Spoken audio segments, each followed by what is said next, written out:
Welcome back, guys. Look at this delicious empanada. Guess what it's filled with? It's filled with tuna.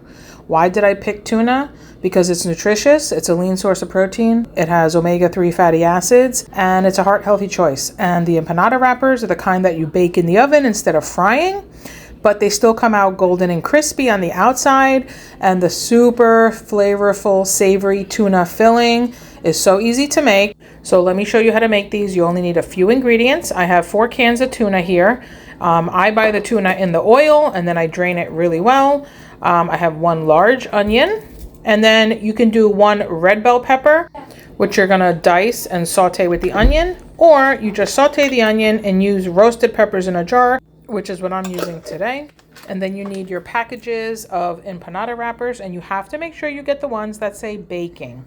They're in the freezer section. They're usually by the Goya stuff, and you just put them on the counter in the morning, let them defrost during the day, and you're ready to make your empanadas at night. And there's 12 per package. And you're gonna need a saute pan. Put some extra virgin olive oil in the pan, about a tablespoon and a half. Get the pan really nice and hot. Now, while the pan is getting really nice and hot, you wanna dice up your onion small enough where it's gonna kind of melt into the tuna. You don't want big chunks of onion in your empanadas, so just give it a nice fine dice. And if you're using red bell pepper, then you're gonna do the same with the red bell pepper, because you're gonna saute the pepper at the same time as you're sauteing the onion.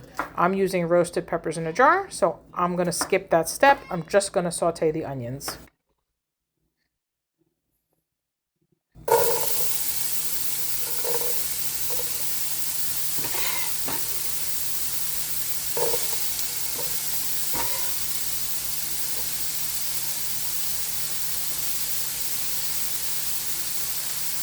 Okay, I literally went in my fridge to see if I had another jar of peppers, and I found half a red bell pepper in my drawer, so I'm going to use both. I'm going to saute this half red bell pepper, and I'm also going to use the roasted peppers. So let me get this chopped up.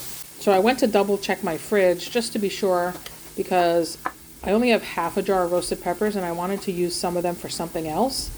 So I'm lucky I found that other half a red bell pepper, so I'm going to do both. A little roasted pepper and some red bell pepper since I don't have a whole one.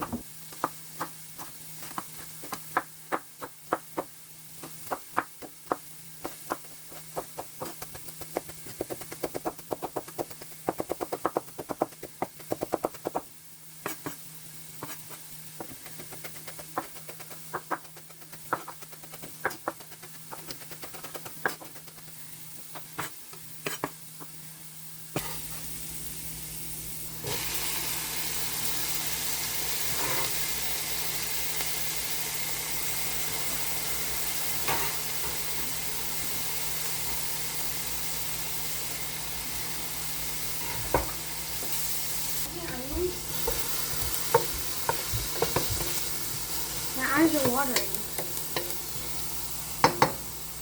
Not from the onions.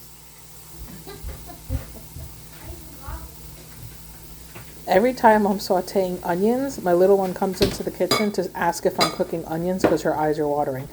She, for some reason, has very sensitive eyes to onions. To me, my eyes don't even water when I'm chopping onions. I have no idea why. I have no sensitivity to onions. It's weird.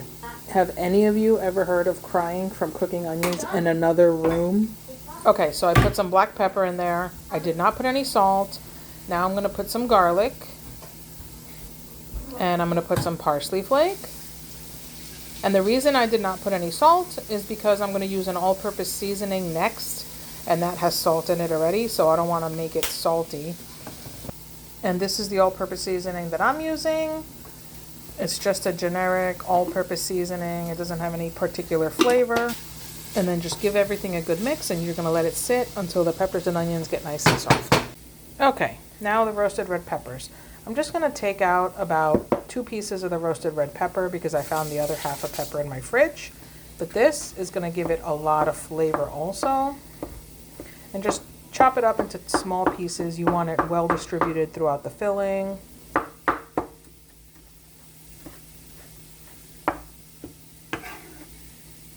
And I'm not going to put this in now because I don't want it to fall apart completely. I'm just going to mix this in at the end later.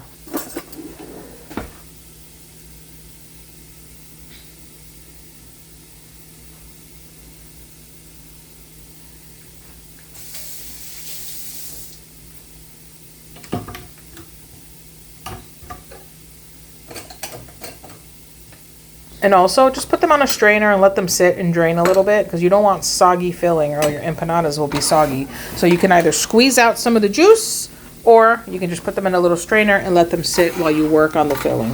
As I was making empanadas, I decided last minute I'm going to put half a can of beans in there.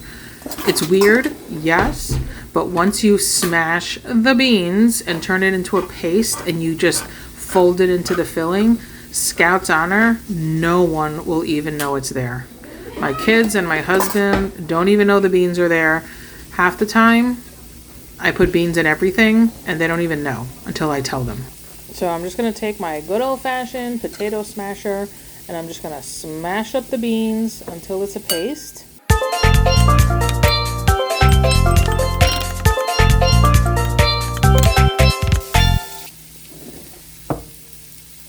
Okay, so now we're going to make the filling.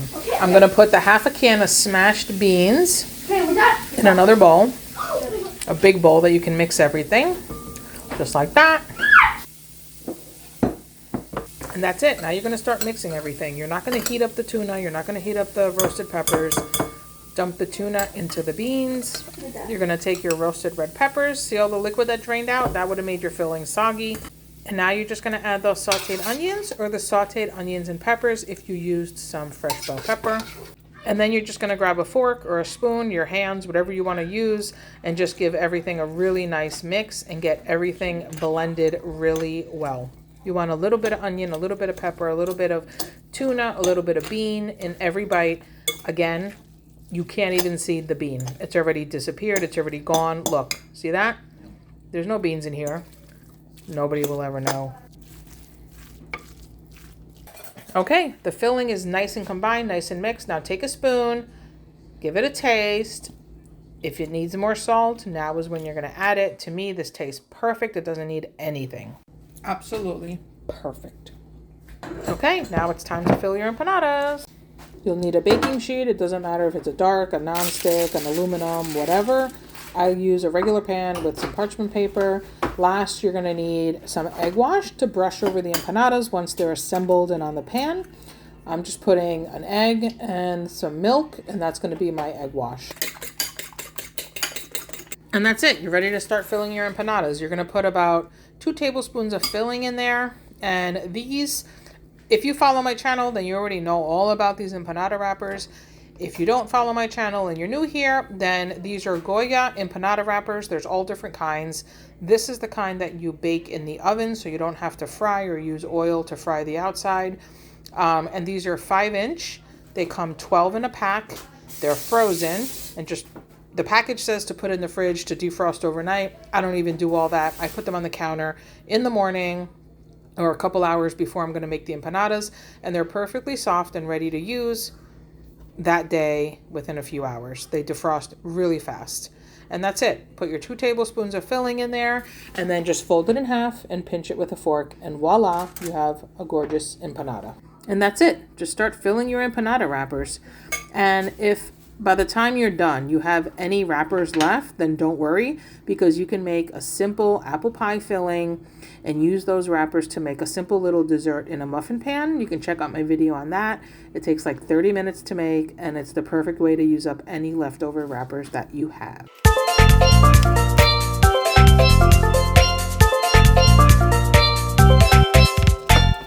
All right, so I got 1 dozen filled already, 1 package of wrappers. So now I'm just going to take my egg wash and give these a nice brush. You want them to be nice and golden brown and beautiful.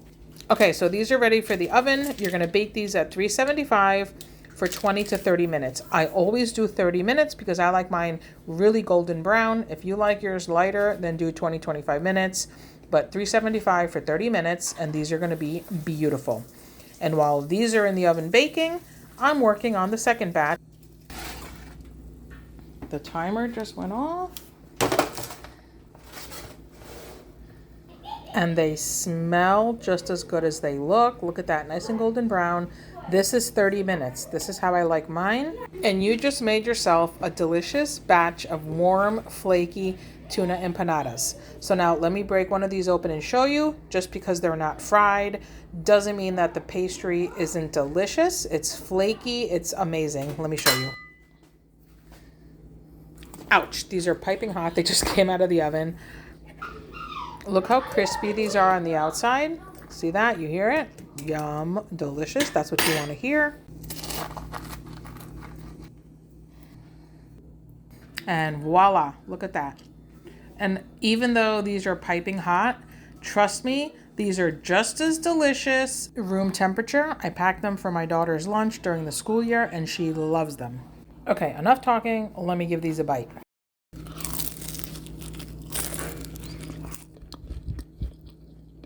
Mmm. That is so good. I wish dinner was now. That is so good. Mm-mm-mm.